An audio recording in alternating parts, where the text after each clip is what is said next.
Hello students, welcome back to my channel Raghav Study, and today we are going to discuss a very important poem mentioned in your syllabus of first grade. Earlier we have discussed about two poems, Daffodils written by William Wordsworth and The Dances of Eunuchs written by Kamla Das. This is also very important poem, so let's get started. और उन दोनों poems के जो link हैं वो मैं आपको description box में प्रोवाइड करवा दूंगी, आप वहाँ पर जाके उन्हें देखें. It is going to very helpful for your studies. Thank you. तो हम पढ़ेंगे अबाउट द पोएम. इसमें अबाउट द पोएट. इनका जन्म हुआ था 16 दिसंबर 1924 को मुंबई में. इनकी डेथ हुई थी 9 जनवरी 2004 में. He was Indian Jewish poet, actor, playwright, editor, and art critic.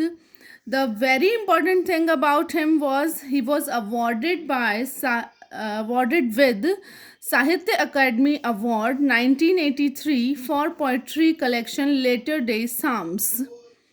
Padmashri award इन्हें मिला था 1988 में. He is called the father of post independence Indian verse.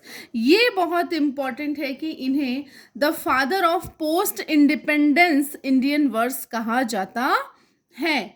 इनकी एक ऑटोबायोग्राफिकल पोएम भी है, बैकग्राउंड कैजुअली. देखिए स्टूडेंट्स, कई बार वो पोइट के बारे में भी प्रश्न पूछ लेता है. हालांकि वो पोएम पर ही ज़्यादा कंसंट्रेट करता है एग्जामिनर और उसी के बारे में पूछता है, लेकिन एक बेसिक सी नॉलेज आपको होनी चाहिए कि अगर वो पूछ भी ले अगर मान लीजिए, तो आपको इतना तो पता होना चाहिए. जैसे इनके बारे में इंपॉर्टेंट चीज़, एक तो साहित्य अकादमी अवार्ड, एक पद्मश्री अवार्ड, और एक इन्हें independence father of the post independence Indian verse कहा जाता है. Thank you. अब what is the theme of the poem? This is the very important thing. हम इसकी थीम को 3 पार्ट में डिवाइड कर सकते हैं. सबसे पहली बात तो आप ये जान लीजिए कि ये एक सटायर है. सटायर मतलब व्यंग. Satire on the lack of scientific knowledge. मैं यहाँ साइंटिफिक लिखना भूल गई थी, तो मैंने ऊपर लिखा है, आप देख लीजिएगा कि ये एक व्यंग है कि ग्रामीण जनता में, ग्रामीण लोगों में किस तरह का वैज्ञानिक जानकारी का अभाव है. अब हम इसके थीम को 3 पार्ट में डिवाइड करते हैं. Selfless love of a mother to her child. पहली थीम इसकी ये हो सकती है कि एक माँ किस तरह से अपने बच्चे को सेल्फलेस लव करती है. दूसरी थीम इसकी हो सकती है टिपिकल इंडियन, इसका जो बैकग्राउंड है वो. और लास्ट थीम इसकी ये हो सकती है कि reveals the superstitious belief of common villagers, कि ग्रामीण लोगों में किस तरह के अंधविश्वास अभी भी व्याप्त हैं. तो आप देखेंगे कि इसमें पॉइट की जो माँ है उनको स्कॉर्पियन के द्वारा स्टंग कर लिया जाता है, और सारे गांव वाले इकट्ठा होकर तरह तरह की बात कर रहे हैं कि मार दिया जाए स्कॉर्पियन को तो जहर रुक जाएगा, और पिछले जन्म के कुछ कर्म होंगे, या फिर ये जन्म प्योरीफाई हो रहा है. तो इस तरह की बहुत सारी बातें हैं इसमें. हाँ, आप अगर चाहते हैं कि मैं इसका लाइन बाय लाइन डिस्क्रिप्शन दूं तो आप मुझे कमेंट बॉक्स में ज़रूर बताएं, मैं आपको लाइन बाय लाइन डिस्क्रिप्शन भी दूंगी. अभी हम हमारे ऑब्जेक्टिव क्वेश्चंस के अकॉर्डिंग इसको पढ़ रहे हैं. Thank you. Night is the symbol of ignorance. बहुत इंपॉर्टेंट प्रश्न है ये कि नाइट यहाँ पर किसका प्रतीक है? इग्नोरेंस का प्रतीक है. Sting of superstitions to be more dangerous than the sting of the scorpion. और जो अंधविश्वास का डंक है वो बिच्छू के डंक से भी ज़्यादा खतरनाक साबित होता है. अब इसकी टोन जो है वो सैटारिकल है. मैंने आपसे पहले ही इसमें डिस्कस की है. ये वर्ड, ये टर्म कुछ होते हैं जो आपको याद रख के जाने ही चाहिए. अब इसके बारे में छोटी छोटी सी बातें मैंने यहाँ पर लिख दी हैं जो कि इस पोएम के साइलेंट फीचर हैं. देखिए, ये एक नैरेटिव पोएम है. पोइट जो है यहाँ पर कहानी के रूप में वर्णन कर रहा है, तो ये नैरेटिव पोएम है. नो राइम स्कीम, इसकी कोई राइम स्कीम नहीं है. 8 स्टैंजाज हैं, 47 लाइन्स हैं. फ्री वर्स है या ब्लैंक वर्स जिसे कहेंगे, जिसकी कोई राइम स्कीम नहीं है, वो ये पोएम उस कैटेगरी में आती है. बहुत इंपॉर्टेंट है, आप इसको याद करें. एक्सट्रैक्ट फॉर्म, अब ये पोएम कहाँ से ली गई है? The exact man, the volume of poems जो इनका है द एग्जैक्ट मैन से ये ली गई है और इसका पब्लिशन 1965 को हुआ था। ये पूरा पैरा बहुत इंपॉर्टेंट है, इसमें से प्रश्न वैसे के वैसे उठ के आता है, तो आप इसको याद कर लें या स्क्रीनशॉट लेके रख लें। अब हम पढ़ते हैं इस पोएम में लिटरेरी डिवाइस कौन कौन सी यूज़ की गई है। तो मैंने सारा ये एलिटरेशन का ग्रुप अलग बना दिया है, असोनेंस का, पर्सोनिफिकेशन का, तो आप एक बार इसको देख लें। जैसे इसमें जो लाइन है, stung by a scorpion, S और एस का repetition, parting with his poison, P और पी का repetition, diabolic tail in the dark, D और डी का repetition, risk the rain, R और आर का repetition, poison purify, P P का repetition, through and through, T और T का repetition, pour a little paraffin, P और P का repetition, flame feeding, F और एफ का रिपीटिशन इसमें हो रहा है। तो यहाँ पर कौन सा फिगर ऑफ स्पीच है? एलिटरेशन। Thank you. अब अगला है असोनेंस, जिसमें मैंने आपको पहले भी बताया था कि इसमें वॉवल रिपीट होता है। तो कैंडल, लैंटर्न्स, तो इसमें ए और ए का साउंड रिपीटिशन हो रहा है। बर्ज्ड, यू का साउंड रिपीटिशन हो रहा है। मदर्स ब्लड, तो अ साउंड जो है उसका रिपीटिशन हो रहा है, जो कि एक वॉवल है, तो यहाँ पर असोनेंस है। अब देखिए, मैंने यहाँ पर कहा diabolic tail in the dark, इसमें एलिट्रेशन है, और मैं यहाँ पर कह रही हूँ कि diabolic tail, he risk the rain again, flame feeding, tame, इन शब्दों में पर्सोनिफिकेशन भी है। तो there is no chance to be confused, क्योंकि अगर मान लीजिए ये दोनों आ जाते हैं तो आपको ऑप्शंस पे ध्यान देना है कि उसने आपको ऑप्शन क्या दिया है। अगर वो एलिटरेशन देगा तो पर्सोनिफिकेशन नहीं देगा, पर्सोनिफिकेशन देगा तो एलिटरेशन नहीं देगा। तो आपको ऑप्शंस को देख कर क्वेश्चन को अटेम्प्ट करना है, ये नहीं कि इसमें तो एलिटरेशन भी है, पर्सोनिफिकेशन, तो आप कंफ्यूज हो जाएं। वो आपसे एक ही चीज़ पूछेगा, डायबॉलिक टेल, जिसका डायबॉलिक टेल का मतलब होता है शैतान की पूंछ, तो यहाँ पर उसको पर्सोनिफाई कर दिया है, किसको? बिच्छू को, स्कॉर्पियन को। ही रिस्क, अब यहाँ पर ही वर्ड का यूज़ किया है स्कॉर्पियन के लिए, तो फिर इस यहाँ पर पर्सोनिफिकेशन कर दिया है। फ्लेम फीडिंग, फ्लेम जो थी वो उसकी माँ के शरीर को फीड कर रही थी, तो यहाँ पर फ्लेम का पर्सोनिफिकेशन कर दिया है, इसलिए यहाँ पर पर्सोनिफिकेशन। टेम, ये टेम वर्ड भी स्कॉर्पियन के लिए यूज़ किया गया है, तो यहाँ पर उसका भी पर्सोनिफिकेशन किया है। इन चारों वर्ड्स में जो फिगर ऑफ स्पीच यूज़ किया गया है वो है personification. Curse and blessing, antithesis, antithesis is a figure of speech जिसमें दो अपोजिट वर्ड्स एक साथ बोले जाते हैं। कर्स यानी शाप देना, ब्लेसिंग यानी आशीर्वाद देना। अब ये दोनों वर्ड्स एक साथ बोले गए तो यहाँ पर एंटीथेसिस है। द एविल वन, यहाँ पर एविल किसको बोला गया? स्कॉर्पियन को बोला गया। Giant scorpion shadow, giant scorpion shadow, इन दोनों लाइंस में मेटाफर यूज़ किया गया है। जाइंट स्कॉर्पियन शेडो आप याद रखें कि गांव वालों के लिए बोला गया है। जब वो एक साथ इकट्ठे होकर आए तो उनकी शेडो दीवार पर ऐसी बन रही थी जैसे तो एक बहुत बड़ा बिच्छू आ रहा हो। मैंने आपसे बात की थी कि अज्ञानता का बिच्छू का प्रतीक है गांव वाले। Came like swarms of flies, इसमें सिमली है क्योंकि लाइक आ गया है। Burst the name of God, clicked their tongue, इसमें ओनोमोटोपोइया है। ओनोमोटोपोइया जहाँ पर आपको साउंड इमेज होता है। बर्स्ट यानी साउंड आपको फील हो रहा है। क्लिक्ड देयर टंग, तो यहाँ पर ओनोमोटोपोइया है। Scorpion crawling beneath the sack of rice, अब इसमें इमेजनरी का बहुत यूज़ किया है निसी म्यूजिकल ने। अलग अलग तरह की इमेजिनरी है इसमें, स्मेल, विजुअल, टचिंग। तो कौन सी विजुअल में आ रही है, कौन सी स्मेल में आ रही है, ये सब मैंने मेंशन कर दिया है।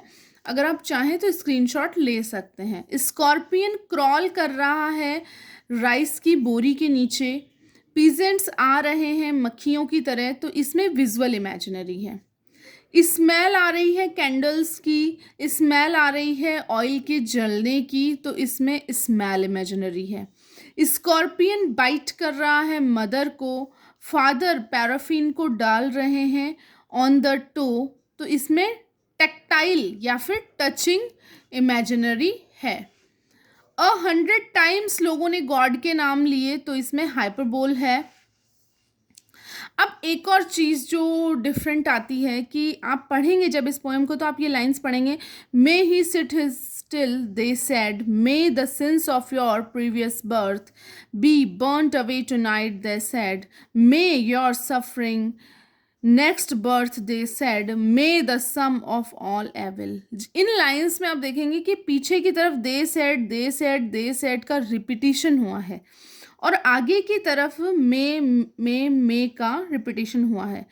तो नीचे वाली लाइन आप पढ़िए, repetition of a word or phrase at the end of the sentence called epiphora. जब किसी सेंटेंस में लगातार लास्ट में कोई वर्ड रिपीट होता है तो वहाँ एपीफोरा टर्म यूज होता है, यानी कि एपीफोरा फिगर ऑफ स्पीच है। और repetition of a word or phrase at the first of the sentence is called anaphora. May sentence के स्टार्ट में स्टार्ट हुआ है तो यहाँ पर एनाफोरा टर्म यूज किया गया है। अब बहुत ही important section of the poem जिसमें से प्रश्न आएगा ही। साइलेंट फीचर्स के नाम से मैंने ये किया है। The mother stung by, mother को स्टंग किया गया scorpion. The mother stung on, कहाँ स्टंग किया गया, टो पे। How long it had been raining, कितनी देर से बारिश हो रही थी, 10 hours। Where did the scorpion hide to escape the rain, rain से बचने के लिए कहाँ छुपा था, beneath the sack of the rice. इसकी एक एक लाइन से क्वेश्चन बन रहा है, प्लीज आप इसको बहुत ध्यान से पढ़ें। द पीजेंट्स बर्ज the name of the God for, किस लिए उन्होंने गॉड का नाम लिया, टू पैरालाइज द स्कॉर्पियन, कि स्कॉर्पियन पैरालाइज हो जाए। गांव वालों का ये मानना था कि अगर स्कॉर्पियन पैरालाइज हो जाएगा तो शरीर में जो जहर है वो भी रुक जाएगा। The word diabolic means devilish, diabolic का मतलब है devilish. The peasants used candles and lanterns to, peasants ने लैंटर्न्स एंड कैंडल्स क्यों यूज करी, search for the scorpion. The poison of the scorpion will purify her flesh of, लोगों का क्या कहना था कि पॉइजन जो है वो किसको प्योरीफाई कर देगा, डिज़ायर और एम्बिशन को। आपके हृदय में अगर कोई इच्छा है या कोई लक्ष्य है तो वो उसको प्योरीफाई कर देगा। द फ्लैश मीन्स, फ्लैश का क्या मतलब है, a quick action and sudden action. The peasants call this word as unreal, unreal कहा लोगों ने। ये इंपॉर्टेंट है, इस तरह के छोटे छोटे प्रश्न आ जाते हैं, हालांकि आने लायक नहीं होते बट से कंफ्यूज करते हैं, तो आपको इनके ऊपर थोड़ा सा ध्यान देना है। द फादर वॉज, फादर किस तरह के थे, सेप्टिक एंड रैशनलिस्ट, वो रैशनलिस्ट थे, तार्किक प्रवृत्ति के, साइंटिफिक थे, रैशनलिस्ट थे, प्रोग्रेसिव नेचर के थे। तो ये चीज़ें आपको फादर की, आपसे 4 ऑप्शन में पूछ सकता है, 3 में सही पूछेगा, 1 में गलत पूछेगा, तो आपको इसका आंसर करना होगा। ये एक बहुत ही फनी क्वेश्चन है और मतलब मैं खुद कंफ्यूज हो गई थी, मैंने पोएम को दोबारा पढ़ा। What was the mother laying on, माँ किस पर लेटी हुई थी, या तो ग्राउंड पे लेटी हुई थी या मेट पे लेटी हुई थी, तो माँ मेट पे लेटी हुई थी, वो बेयर ग्राउंड पर नहीं लेटी हुई थी। पॉइट के पिताजी की क्वालिटीज़ मैंने यहाँ पर मेंशन कर दी है, प्रोग्रेसिव इंडियन थे, फैक्ट ओरिएंटेड मैन थे और साइंटिफिकली टेम्पर्ड मैन थे। After how many hours the poet mother get relief, कितनी देर के बाद उन्हें रिलीफ मिला था, तो 20 घंटे 20 आवर्स के बाद उन्हें रिलीफ मिला। Who perform ritual with an incantation to tame the poison, incantation मंत्रों का प्रयोग करके कौन पॉइजन को रोकना चाह रहा था, स्कॉर्पियन को रोकना चाह रहा था, द हॉली मैन, गांव वाले नहीं, द हॉली मैन। इसमें ऑप्शन आएगा गांव वाले तो हम कंफ्यूज हो जाएंगे, नहीं, holy man. The phrase clicked their tongues means, phrase clicked their tongue का क्या मतलब है, the peasants failure to find the scorpion, peasants fail हो गए हैं स्कॉर्पियन को पाने में, तो इस फ्रेज का ये मतलब है। Who shadow were thrown on the walls, किसकी शेडो वॉल पर है? पीजेंट्स की शेडो है, जिसको एक जाइंट स्कॉर्पियन की संज्ञा दी गई है। अब यहाँ पर कुछ प्रेयर्स हैं जो पीजेंट्स के द्वारा की गई हैं, तो आपसे वो 4 ऑप्शन में पूछ सकता है, तो मैंने यहाँ मेंशन किया है। May he sit still, may the sins of previous birth be burned away. उन्होंने अजम्पशन किया कि क्या क्या हो सकता है, क्यों काटा है ये स्कॉर्पियन, कि हो सकता है वो चुप हो बैठ जाए, हो सकता है तुम्हारे पिछले जन्म के जो सिंस थे वो कट जाएं, हो सकता है कि तुम्हारा दुर्भाग्य, अगले जन्म का दुर्भाग्य से कट जाए, हो सकता है कि कुछ बुरा मिटने वाला हो सकता है कि इससे तुम्हारा जो सोल है वो प्योरीफाई हो जाए। इस तरह के अजम्पशंस गांव वालों ने बनाए, तो हमें ये याद होने चाहिए अजम्पशंस। हो सकता है हमसे ऑप्शन में पूछ ले। तो ये वीडियो मैं यहीं पर अंत कर रही हूँ, एंड कर रही हूँ। अगर इसके बारे में कोई आपके डाउट्स हों तो आप मुझे कमेंट बॉक्स में करें। आपके कमेंट्स मुझे और भी ज़्यादा मोटिवेट करेंगे और अच्छी वीडियोस बनाने के लिए। और मैं सच कह रही हूँ आपसे, ये आपको बहुत हेल्पफुल रहेगी। इसमें से आपको एक क्वेश्चन ज़रूर मिलेगा, आप इसको अच्छे से पढ़ के जाइएगा। अगर आपको वीडियो अच्छी लगी हो तो मेरे चैनल को सब्सक्राइब करें और ज़्यादा से ज़्यादा शेयर करें, लाइक करें। Thank you so much. Bye bye.